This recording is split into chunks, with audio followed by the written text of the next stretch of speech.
اور انہی میں سے ایک قبر پاکستان کے سابق گورنر جنرل ملک غلام محمد کی بھی ہے۔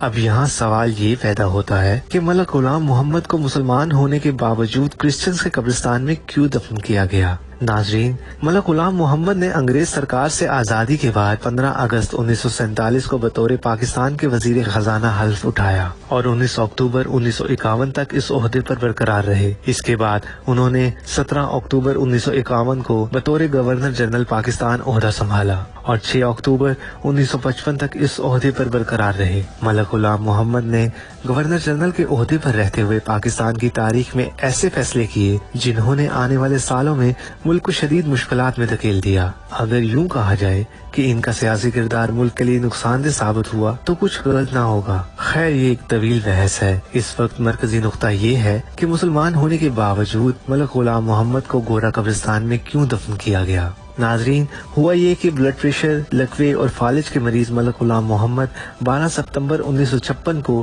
61 سال کی عمر میں اپنے آبائی شہر لاہور میں فوت ہوئے، جس کے بعد ان کو کراچی کے گورا قبرستان میں دفن کیا گیا۔ جب یہ مرا، اس کو امانتن یہ گورا قبرستان کے اندر دفن کیا گیا، پہنچی وہیں پہ خاک جہاں کا خمیر تھا۔ ایک تاریخی حوالے کے مطابق ان کی وصیت میں تھا کہ انہیں سعودی عرب میں دفنایا جائے، لہٰذا انہیں امانتاً کراچی کے گورا قبرستان میں دفن کیا گیا۔ کچھ عرصہ بعد وصیت کے مطابق ان کی لاش کو قبر سے نکال کر سعودی عرب روانہ کرنے لگے تو ایک ڈاکٹر، فوج کے کیپٹن، پولیس اہلکار، 2 گورکن اور ملک غلام محمد کے قریشی رشتہ دار قبر کشائی کے لیے قبرستان پہنچے۔ گورکن نے جیسے ہی قبر کھودی اور تختے ہٹائے تو تابوت کے گرد ایک سام چکر لگاتا دکھائی دیا۔ گورکن نے لاٹھی سے اس سام کو مارنے کی کوشش کی مگر وہ ہر وار سے بچ گیا۔ پولیس کے سب انسپیکٹر نے اپنی پستول سے 6 گولیاں داغ دی مگر سام کو ایک بھی گولی نہ لگی۔ ڈاکٹر کی ہدایت پر ایک زہریلے اسپرے کا چھڑکاؤ کر کے قبر عارضی طور پر بند کر دی گئی۔ 2 گھنٹے کے بعد جب قبر دوبارہ کھودی گئی تو سانپ اسی تیزی سے قبر پر چکر لگا رہا تھا۔ چنانچہ باہمی صلاح مشورے کے بعد قبر کو بند کر دیا گیا اور اگلے دن ایک مشہور اخبار میں چھوٹی سی خبر شائع ہوئی جو کچھ یوں تھی کہ سابق گورنر جنرل پاکستان ملک غلام محمد کی لاش سعودی عرب نہیں لے جائی جا سکی اور وہ اب کراچی میں ہی دفن رہے گی۔ ناظرین، ملک غلام محمد کی لاش دنیا میں ہی عبرت کا نشان کیوں بنی اور انہیں مسلمانوں کے قبرستان میں جگہ نصیب کیوں نہیں ہوئی؟ اس کی وجہ بیان کرنے والے بتاتے ہیں کہ ملک غلام محمد جب گورنر جنرل پاکستان تھے تو انہوں نے 1953 کی تحریک ختم نبوت صلی اللہ علیہ وآلہ وسلم میں قادیانیوں کو خوش کرنے کے لیے 10,000 کے قریب مسلمانوں کو لاہور کی سڑکوں پر شہید کیا۔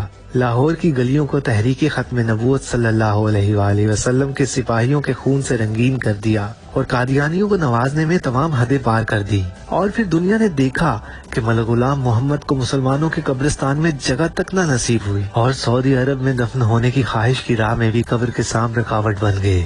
قادیانیوں کو نوازنے کے بدلے میں گورا قبرستان ملک غلام محمد کا مقدر بنا، جہاں آج آوارہ کتے پاکستان کے تیسرے گورنر جنرل کی قبر پر بیٹھے نظر آتے ہیں اور فاتحہ کرنے والا کوئی نظر نہیں آتا۔ لوگوں نے ہمیں بتایا کہ یہاں اس قبر کے اوپر، قبر کے سائڈ پہ یہ آپ دیکھ سکتے ہیں، یہ گرد و نواح، یہاں پہ سارے قبرستان کے کتے آ کے یہاں پہ گستاخ رسول کی قبر پہ پیشاب کرتے ہیں، اس مرزئی نواز کی قبر پہ پیشاب کرتے ہیں اور دنیا داروں کو بتاتے ہیں کہ لوگوں جو اللہ کے نبی کی عزت پہ حملہ۔ ملک غلام محمد کی قبر کا حال تو دنیا نے دیکھا، لیکن ان کی امریکی سیکرٹری نے ایک انٹرویو میں یہ انکشاف بھی کیا کہ جب وہ آخری سانسیں لے رہے تھے تو ان کے منہ سے ایسی چیخیں نکلتی تھیں کہ سننے والے دہل کر رہ جاتے تھے۔ کا ایسا عذاب آیا، اس کی پرسنل سیکرٹری جو امریکن نیشنل تھی، اس نے یہ بیان دیا کہ یہ مرنے سے پہلے یہ ایسی چیخیں مارتا، دردناک ہولناک قسم کی، کہ ہمارے دل دہل جاتے، اور جب یہ مرا اس کے منہ سے اور نیچے سے دونوں راستوں سے ناظرین غلاظت جاری تھی۔ یہ اللہ کا اس بدبخت پہ، اس گستاخ رسول پہ، مرزئی نواز پہ عذاب آیا۔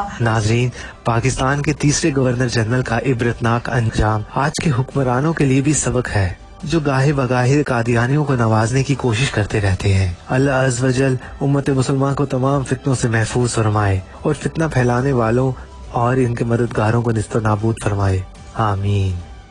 اگر آپ کو ویڈیو پسند آئی ہو تو کمنٹس باکس میں ضرور بتائیں اور چینل کو سبسکرائب کر کے بیل آئیکن کا بٹن دبائیں اور ہماری دیگر معلوماتی ویڈیوز کو بھی دیکھیں۔ شکریہ۔